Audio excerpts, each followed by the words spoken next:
Ada 5 ya level kebebasan finansial dan gue yakin kalian di sini banyak yang bahkan belum lewat level pertama. Di video kali ini ya, gue akan bahas gimana caranya, lu bahkan gue kasih tahu nanti step by stepnya, lu bisa naik dari level 1 sampai level 5, yaitu level yang terakhir dari financial freedom. Nanti kita akan definisikan setiap level dan cara naik levelnya itu bagaimana.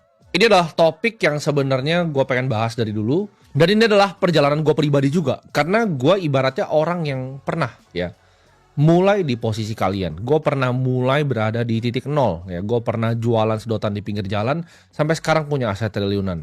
Jadi gue tahu jelas gimana cara naik levelnya dan apa aja yang lo ekspektasikan di setiap level. Level yang pertama ini kita sebutnya survival. Ya, survival ini kalian bertahan hidup. Lu cuman mikirin kapan kira-kira bisa dapat gaji ke depan. Ya, jadi kalau kalian hidupnya masih begini, ini masih di era survival. Di sini lu belum bisa menikmati yang namanya hidup. Ya, jadi pikiran lu tuh jarang tenang, jarang kosong. Pikiran lu selalu diisi sama apa? Cicilan. Ya, biasanya cicilan rumah. Gimana ya caranya gue bayar kontrakan bulan depan? Gimana caranya gue bayar cicilan motor? Gimana caranya gue bayar cicilan mobil? Otak lu ini penuh ya dengan jeratan-jeratan finansial. Dan lu biasanya nggak sabar untuk nunggu, oh kapan nih gaji gue kok belum cair ya tanggal segini. Dan banyak yang keliru, banyak yang kira survival ini soal masalah gaji. Gua tahu persis gitu. Ada orang yang bahkan punya gaji 50 juta aja dia masih di survival. Kenapa? Karena dia ketika gajinya 50 juta, cicilan rumahnya itu 35 juta gitu. 10 juta cicilan mobil, sisa tinggal 5 juta. Ini sama nih, orang yang kayak ini survival sama seperti orang yang gajinya UMR dan survival dengan cara yang sama. Lu harus tahu ya, uang itu ada ilmunya. Dapat uang adalah sebuah game. Orang yang lebih kaya dari lu tuh tahu hal yang lu tidak tahu. Jadi kalau lu masih di era survival ini, lu harus banyak dengerin sama orang yang lebih kaya dari lu. Ibarat di level ini lu tuh nukerin waktu untuk dapetin kepastian. Ya, lu cari obat bius yang namanya gaji. Jadi lu ngerasanya nyaman nih. Oke, dengan apa yang gue punya, ya kan kira-kira gue bisa bayar ini cukup, nggak ada sisanya. Di era survival ini biasanya lu susah untuk nabung.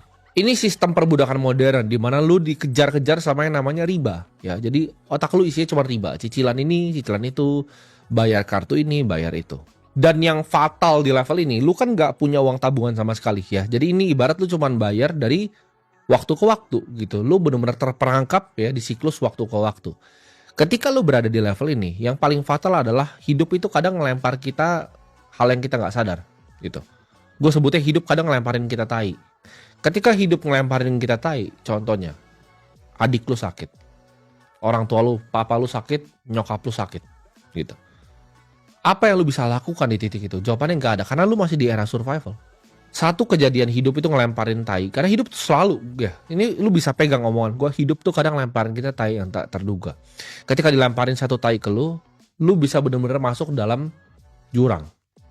Ya, lu udah masih punya tumpukan cicilan, orang tua lu sakit, lu harus ngutang lagi untuk biayain mereka, ini hutangnya jadi tambah besar dan ini akan jadi beban yang luar biasa ke hidup lu. Cuman cukup satu kejadian sial di hidup lu, udah hidup lu selesai. Nah, keluar dari zona survival ini, senjatanya itu cuma 3 ya. Yang pertama, lu harus punya budget. Artinya apa? Lu harus catat dengan jelas. Ini memang tidak gue lakukan di level gue sekarang, tapi zaman gue masih survival, ketika gue awal-awal dapat duit, gue tuh bikin budget dan gue ikuti budget gue. Orang yang punya rencana, itu lebih mungkin nyampe ke tujuannya dibanding orang yang gak punya rencana sama sekali. Kalian hidup ini tuh butuh rencana, ya, butuh rencana, butuh aksi. Jadi lu bikin budget, lu hitung, ya, gaji saya sekian, pengeluaran saya harus sekian. Saya mau coba sisihkan at least 10% dulu. Jadi ketika lu punya budget ini, lu ikutin budget lu bulan depan. Jangan budget lu itu misalnya untuk makan 2 juta, terus lu kepikiran, oh ini karena diajak teman ada 150 ribu. Jangan, ikutin budget. Karena lu di level 1, survival. Step 2 ya, lu harus perang secara total sama semua hutang-hutang lu. Ini banyak yang keliru, ketika dia masih survival, dia mau coba untuk berinvestasi. Padahal dia masih punya tumpahan hutang nih, ya. Jadi kalau lu punya hutang, contohnya ada hutang 5 juta nih sama orang A. Ada hutang 15 juta nih, kartu kredit. Ada hutang 50 juta, ya, misalnya untuk yang lain lagi. Walaupun bunganya paling besar misalnya kartu kredit, lu bukan lunasin yang kartu kredit dulu. Lu lunasin adalah hutang yang paling kecil. Jadi 5 juta dulu, 15, lalu 50. Ya. Ini berapapun angkanya. Misalnya 3, ada 5, lu selesaikan dari yang paling kecil. Ya. Karena secara mentalitas manusia, ketika lu berhasil selesaikan satu hutang, lu kan pede untuk bisa selesaikan hutang yang lain. Jadi step 1 lu harus punya budget, step 2 lu harus perangin hutang-hutang lu. Dan yang ketiga, lu bangun fondasi kecil ya. Ini ibaratnya kita sebutnya fondasi ya. Ketika lu punya fondasi ini, lu akan hidup lebih nyaman. Fondasi ini adalah uang tabungan lu ya. Ini tidak perlu diinvestasikan dulu, at least lu udah 10 juta gitu di tabungan. Angka yang lu nyaman terserah, mau lu misalnya gaji 50 juta, angkanya misalnya 100 juta terserah. Tapi lu harus punya fondasi. Jadi 3, senjata cuma 3. Gak ada cara lain ya. Ini gak ada cara lain untuk keluar. Lu harus lakukan 3 ini. Ini gak masalah gaji lu berapa, gak masalah income lu berapa. Ini masalah mindset. Karena banyak orang gajinya 50 juta, kayak gue bilang tadi, dia cicil rumah 30 juta. Dia cicil mobil 10 juta. Uangnya sisa 10 juta, itu udah stres dia abis itu. Setelah lu terapin 3 basic tadi, lu akan naik ya ke namanya financial stability gitu. Ini level mulai stabil gitu. Lu nggak terlalu ngarep sama gaji kayak bulan ke bulan. Lu nggak terlalu ngarep sama misalnya, oh harus dapat bonus untuk lu bisa bayar sesuatu. Ini zona yang orang bilang kelas menengah gitu kan. Atau biasanya disebut upper middle. Ini orang-orang yang kalian lihat mungkin punya mobil keluarga, ya LCGC, ini datang ke mall, makan di mall. Ini levelnya financial stability. Ini orang-orang yang hidupnya udah ibaratnya stabil nih, kata orang banyak tuh stabil. Tapi ini sebenarnya zona tipuan ya. Banyak orang yang nggak sadar mereka masuk ke perangkap di zona ini. Mereka kira mereka udah made it gitu. Di hidup ini mereka udah sukses gitu. Walaupun lu udah nggak bingung nih di zona ini untuk sekedar bayar internet, bayar listrik. Tapi lu itu masih satu kejadian lagi ya. Lu balik lagi nih, lu balik ke survival lagi. Jadi satu tai yang dilempar aja lu balik ke survival di era ini. Makanya gue bilang ini zona penipuan gitu. Stabilitas ini fana. Ketakutan lu di sini masih nggak hilang ya. Iya, lu bisa punya baju yang lebih bagus dibanding orang yang di survival. Lu bisa beli tas yang lebih bagus, lu bisa naik mobil sedangkan mereka naik motor. Tapi di zona ini satu kejadian ya. Orang tua lu sakit yang cukup serius, lu udah balik ke survival lagi atau bahkan minus lagi lu.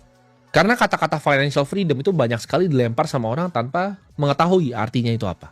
Financial freedom itu bukan tujuan akhir ya, atau kita sebutnya destinasi. Financial freedom itu adalah proses ya, progresi. Jadi pelan-pelan, step by step. Ini zona lu punya dana liquid ya, dana yang bisa dicairin besok itu sekitar 6-12 bulan nih dari pengeluaran lu. Lu belum kaya, tapi lu udah nggak stres soal uang setiap hari. Apa yang lu harus lakukan ya kan, untuk dari stabilitas nih ke level selanjutnya, yaitu gue sebutnya independence. Independence gue akan kategorin ini ya, individual yang punya aset di atas 15 miliar rupiah. Ya. Ini baru independence nih. Jadi ini baru level 3 gitu. Buat yang mikir, oh itu besar sekali gitu. Angkanya datang dari mana? Simple, itu adalah high net worth individual ya. 1 juta dolar walaupun sekarang 16 sekian miliar gue tahu. Cuman gue akan pakai biar gampang 15 miliar. Dengan 15 miliar ya, lu tarik 4% dari itu, lu bisa hidup 60 juta rupiah per bulan. Sampai selamanya, sampai kiamat. Itu gak akan pernah habis karena lu bisa taruh di aset yang berbunga 7% lalu lu tarik 4%. Ini menurut gua, ini financial independence. Ini adalah level yang lu biasanya melihat orang punya rumah yang lumayan oke ya. Biasanya mereka mulai nyaman, ya kan, mobilnya udah mulai Alphard, mungkin BMW seri 3. Ini di level financial independence. Gitu. Gimana cara dari lu financial stability ke financial independence? Senjatanya apa aja? Lu harus punya mindset yang berubah ya. Di sini lu harus menjadi seorang investor. Artinya apa? Mindset lu bukan lagi menabung, tapi mindset lu adalah compounder. Bagaimana caranya saya bisa compound uang saya? Nah, ini senjata yang gue pakai pribadi nih. Ketika gue dari stability ya, waktu itu umur belasan, mungkin 17-an, ke independence. Strategi yang gue pakai adalah ini, simple ya. Jadi gue ubah mindsetnya ke compounder. Semua uang yang gue dapatkan itu harus gue compound untuk mendapatkan 15% ke atas. Di sini harus agresif gitu. Ini momen dimana lu ngubah struktur aset jadi agresif. Artinya apa? Lu harus cari beberapa aset kelas yang lu paham betul ya, 3 mungkin ya, 1, 2, 3 cukup. Yang kira-kira returnnya, CAGR-nya, compound annual growth rate-nya itu di atas 15%. Contohnya 1 Bitcoin. 2 misalnya Nasdaq, 3 misalnya emerging market index, atau misalnya Indonesia lu punya saham BCA. Jadi lu udah harus belajar tentang capital market ya. Ketika lu mau naik dari stability ke financial independence, lu dari sebelum punya 15M ke 15M itu harus pakai cara ini. Dan senjata kedua adalah savings rate. Ini yang banyak orang susah. Ketika income-nya 50 juta sama 100 juta, karena CAGR tadi itu susah diatur. Maksudnya apa? Ini kalian pasti kalau udah lama di market kalian paham. Ketika lu beli Bitcoin, beli BCA tadi ya, lu punya cash juga, lu punya gold, lu punya yang lain. Lu dan gua, returnnya itu nggak akan terlalu jauh berbeda. Ya. Tapi yang lu bisa atur itu bukan returnnya, lu bisa atur adalah jumlah uang yang ditabung dan jangka waktunya. Karena rumusnya kan sederhana ya. Lu butuh berapa uang yang ditabung, lu butuh jangka waktunya, dan lu butuh persenan gainnya. Persenan gain ini susah diotak-atik. Ya. Yang bisa lu otak-atik adalah savings rate dan waktunya. Jadi ketika savings rate lu bisa naikin sampai 80%, jadi 50 sampai 80 nih, agresif, hyper agresif. Lu punya dapat income 100 juta, 80 juta itu harus sudah di compound. Dan ini harus dilakukan dengan waktu yang semudah-mudahnya umurnya. Kalau lu mau nyampainya cepat. Karena banyak orang yang nyampe sini ya, independence tuh umurnya udah 50, udah 60, udah 70. Lu mau ngapain jalan-jalan umur 70 tahun, ya kan? Jadi lu harus punya 3 step untuk capai sini ya. Satu adalah rencana. Target angka yang jelas. Angkanya mau berapa? Gue kasih tahu ke lu angkanya 15 miliar. Ya, mungkin di masa depan akan berubah, tapi untuk masa ini 15 miliar. Kedua, lu harus punya aset kelas yang jelas. Ya, 3, lu harus serang pakai savings rate. Itu udah gak ada cara lain. Ya, itu lu akan nyampai ke financial independence. Ini level yang banyak dicapai dengan orang yang biasa bekerja di perusahaan top. Contohnya seperti perbankan, ya kan, direksi di bank, gajinya ratusan juta. Dia bisa savings rate agresif, dia investasi agresif juga. Ini bisa juga dicapai dengan lu jadi pengusaha, biasanya di level 50 sampai 100 karyawan. Lu bisa aman sampai tua ya di level ini. Lu nggak perlu kerja sehari pun di hidup lu. Lu bisa travel sama keluarga lu 2-3 kali ya, udah bisa jalan-jalan ke Eropa ya. Orang ngeliat lu udah jadi orang kaya ya. Kalau di Indonesia orang ngeliatnya udah orang kaya. Tapi di level ini pun ini belum financial freedom. Makanya kata-kata yang gua pakai itu bukan financial freedom. Tapi financial independence, lu merdeka ya, secara finansial lu bebas gitu. Di Indonesia ada sekitar mungkin datanya terakhir gue lihat, ini gue mungkin salah gitu. Terakhir gue ingat itu 180 ribu ya kan. Nah ini mungkin datanya terakhir gue ingat ini udah lama ya, sekitar 2 tahun lalu ya, angkanya ada 180 ribu orang yang dilabeli oleh bank itu high net worth individual. Jadi HNWI, aset di atas 15 miliar plus, liquid ya.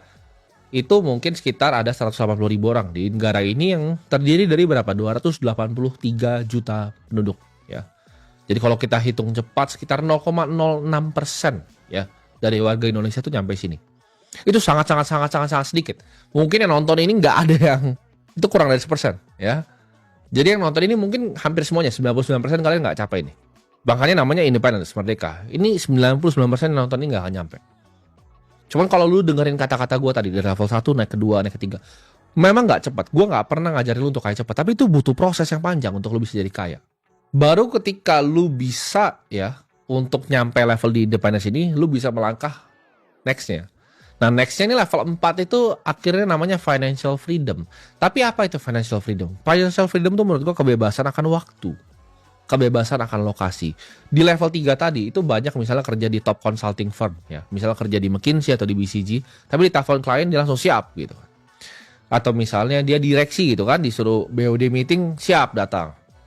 Atau dia mungkin pengusaha ya, punya 50 karyawan, di telepon supplier juga siap gitu. Jadi gue sebutnya ini bahasa teman-teman gue ya, bisa disumon gitu, bisa dipanggil orangnya. Independence itu merdeka secara keuangan tapi nggak merdeka secara hidup. Nah, financial freedom itu merdeka secara hidup, gitu. Di level financial freedom ini nggak ada yang bisa ngesumon lu. Hidup lu tuh udah bener-bener punya lu. Ya, gue pribadi pun jarang ngeliat orang di level financial freedom tuh di hidup gue tuh jarang. Mungkin yang gue kenal dekat ya, yang gue kenal dekat tuh nggak nyampe 15 orang, gitu. Yang nyampe di level financial freedom ini. Karena ada orang yang punya uangnya banyak, misalnya 80 miliar, tapi ketika ditelepon dia siap, gitu, dia berangkat. Itu belum freedom. Itu masih independence, masih merdeka. Di level ini lu bisa tiba-tiba muncul ya, pakai private jet lu tiba-tiba muncul di Swiss, pegunungan Swiss. Lu bisa misalnya lu dari Swiss lu males dingin, lu mau ke tempat yang panas, lu mau yang lebih tropis, lu bisa naik pakai Gulfstream langsung mendarat di Maldives. Ini level financial freedom gitu. Independence tadi nggak bisa gitu. Dia nggak bisa spending 1 miliar sekali terbang. Uangnya habis. Untuk bisa masuk ke tahap ini ya, itu dibutuhkan menurut gua 150 miliar liquid. Nah ini buat lu semua di sini mungkin gak akan ada yang pernah nyampe gitu. Ya mungkin nonton ini kita 30 tahun ke depan ada 10 mungkin 15 orang. Tapi kebanyakan dari lu gak akan pernah nyampe level ini. Ini adalah Dimana orang udah minta untuk waktu lu. Hidup lu tuh udah jadi kayak seni ya. Gue achieve ini mungkin sekitar gue umur 22 tahun ya. Dimana gue udah baru bebas, gue suka kemanapun yang gue mau, gue bisa lakukan apapun yang gue mau. Nah di level financial freedom ini, kehidupan lu tuh udah gak beda sama triliuner. Ini gue ngomong dari yang waktu itu udah pernah di level ini dan di level sekarang. Itu nggak ada bedanya. Jadi secara lifestyle gue udah bisa makan di restoran yang sama, gue udah bisa makan di tempat yang sama, gue udah bisa beli mobil apapun yang gue mau gitu. Ya mungkin waktu itu belum bisa beli Sena sih gitu. Cuman beberapa mobil ya gue udah bisa beli lah. Jadi sama triliuner tuh lifestyle-nya udah beda tipis ya. Ini adalah level yang gue sebutnya surga. Level 4 ini ya. Financial freedom surga. Karena lu bebas di sini. Lu bisa ngapain aja ya. Lu bisa lakuin apa yang lu mau. Lu nggak usah tunduk sama siapapun. Dan uang lu tuh nggak bisa habis lagi. Lu bisa hidup dari bunga gitu. 100 miliar aja ya. Lu taruh di saham BCA. Lu dapat dividen 4%. Itu per bulan lu dapat berapa ratus juta gitu. Ya itu lu udah bener-bener suka-suka deh hidup. Lu bisa hilang dan gak pernah balik lagi gitu ke masyarakat. Lu bisa bener-bener menghilang. Lu bisa di Swiss, bisa dimanapun yang lu mau. Lu bisa hilang gitu. Dan orang itu ketika nyampe di level sini akan ketemu dilema yang waktu itu gue temukan gitu. Di saat ini gue waktu mikir, ini kan gue ada posisi untuk gue bisa hilang. Mending gue hilang atau enggak gitu. Itu dilemanya. Ini sama pasti dilema yang dilalui oleh Elon Musk gitu kan. Kita ngomong Jeff Bezos dan lain-lain. Itu dilema yang mereka hadapi. Ketika sudah nyampe level financial freedom ini, what's next gitu. Gue percaya manusia kita adalah hidup untuk berkreasi. Jadi tujuan hidup seorang manusia, itu menurut gue adalah untuk melayani orang. Ya ini Gospel of Wealth-nya gue baca Andrew Carnegie juga. Orang kaya itu harus bermanfaat untuk masyarakat sekitar. Ya kita harus melayani orang-orang yang gak punya kesempatan yang sama dengan kita. Jadi kan ada dua ya tipe orang. Ada yang bikin Meta, ya Facebook, Mark Zuckerberg, dia terus inovasi terus. Dia akan kejar yang gue sebut nomor 5 tadi. Dan ada orang yang seperti Tom, ya, yang bikin MySpace. Ada yang pernah ingat nggak? Sosmed namanya MySpace. Tom itu pilih nomor 4. Jadi dia exit perusahaannya semua, $500 juta. Dia nggak nyampe bilioner, tapi dia, kalian lihat ya, kalian cari Instagramnya Tom MySpace, dia benar-benar traveling jadi fotografer sekarang. Biasa orang akan ada di titik ini gitu. Antara mau stay di 4 atau mau ke 5. Ini juga dilema yang gue hadapi gitu. Jadi banyak sekali yang gue lihat begini gitu. Nah yang nomor 5 ini yang seru gitu. Ini namanya financial purpose, gue sebutnya. Ketika hidup lu tuh ada purpose. Kenapa? Karena manusia kan gue bilang tadi, esensinya adalah melayani. Tapi melayani itu bisa dengan apa? Dengan satu kata namanya kreasi. Ketika kita bisa berkreasi di situ, ini jadinya manusia akan kejar yang namanya impossible venture. Kan duitnya udah banyak nih, ya kan? Mereka mau selesaikan masalah yang mustahil. Bill Gates mau selesaikan penyakit yang mustahil. Elon Musk mau nyelesain manusia ke Mars, mustahil. Salah satu OG-nya Bitcoin, Jed McCaleb, dia mau bikin International Space Station yang baru. Impossible venture. Brian Johnson itu orang kaya dulu. Dia udah exit fintech-nya, ratusan juta dolar. Dia mau kejar manusia biar bisa umurnya lebih panjang. Akhirnya kejar yang namanya impossible venture. Mark Zuckerberg, dia mau bikin AI jadi lebih canggih. Jadi kalau ini udah benar-benar pilihan gitu. Ada orang yang pilih untuk jadi Tom MySpace, ada orang yang pilih jadi Mark Zuckerberg. Tapi gue sadar bahwa kalau orang seperti gue itu kayaknya nggak bisa di yang nomor 4. Karena gue udah coba ya. Jadi percayalah gue udah coba gitu. 3 minggu gitu kan. Mau di mana? Di hotel paling mewah di dunia. Semua hotel paling mewah di dunia lu bisa sebutin gue bisa kasih tahu gitu. Layout kamarnya bagaimana. Gue udah pernah coba ya. Semua yang ada di dunia ini yang mewah tuh udah pernah gue coba gitu. Lo mau ngomong naik private jet apa, gue udah pernah coba. Jadi jawabannya adalah ketika sudah nyampe di level situ, untuk apa? Gitu. Untuk apa lagi begini? Itulah kenapa impossible venture gue apa? Edukasi. Menurut gue ini negara yang SDM-nya sangat kurang. Dan gue percaya ketika negara ini SDM-nya maju, semuanya bisa maju. Itu kenapa gue ngajarin kalian buat bisa naik level seperti ini. Jadi kamera-kamera ini buat yang gak sadar, ini adalah impossible venture gue. Sekolah fisik yang gue bangun. Itu kan gue masih testing tuh di daerah. Nanti ketika gue bangunnya di kota, gue akan bangun sesuatu ya. Untuk mungkin anak-anak kecil ya, yang gak pernah punya kesempatan, tapi punya talenta. Di situ gue akan biayakan gratis. Gue bikin tempatnya paling bagus, guru paling pintar. Jadi orang-orang punya masing-masing ya. Michael Saylor pun punya impossible venture-nya. Dia bikin namanya Saylor Academy ya. Itu kuliah online, bisa diakses sama semua orang. Binance, CG, dia punya impossible venture juga, mau bantu edukasi. Ya, dia bikin Giggle Academy. Jadi orang ketika sudah sangat kaya, antara dia mau menghilang, atau dia jalanin impossible adventure ini. Dan yang gue harap kalian semua yang ya kalau bisa mungkin paling cuma 10 orang ya yang nyampe level 5 ini dalam waktu 30 tahun ke depan. 3-5 orang. Gue pengen kalian jadi orang yang bisa kejar impossible adventure yang nantinya bisa merubah dunia. Gue nggak tahu kalian bikin mungkin orbital solar di atas gitu kan, atau bikin sesuatu penemuan baru, penemuan energi yang baru. Tapi ya gue harap kalian semua yang bermanfaat di sini bisa jadi pelayan gitu. Ya pelayan untuk orang, pelayan untuk masyarakat, untuk bikin dunia ini jadi sedikit lebih baik ya. Jadi buat yang tanya kenapa alasannya gue nyalain ini semua, alasan adalah itu ya. Ini adalah impossible adventure gue. Jadi itu adalah 5 level ya kebebasan finansial. Itu gue kasih layoutnya detail tuh ya. 1 ngapain, 2 ngapain, 3 ngapain, 4 ngapain, 5 ngapain. Lu ikutin itu, lu dengerin itu, lu gak usah dengerin orang lain ya. Gak usah pernah dengerin financial influencer yang lain. Kadang gak ada ya di Indonesia ini. Ibaratnya influencer yang punya duit gue tuh gak ada. Lu tutup aja semuanya kan itu semuanya sampah gitu. Lu dengerin video ini aja, lu ulang seumur hidup lu gitu. Bulan depan lu ulang lagi video yang ini aja yang sama. Gue yakin lu akan nyampe ke level 3, hopefully mungkin ya level 4. Karena level 3 aja cuma 0,06 kayak gue bilang tadi. Chance-nya kecil, tapi mungkin, bukan gak mungkin, mungkin. Ya. Jadi sampai jumpa di puncak gunung.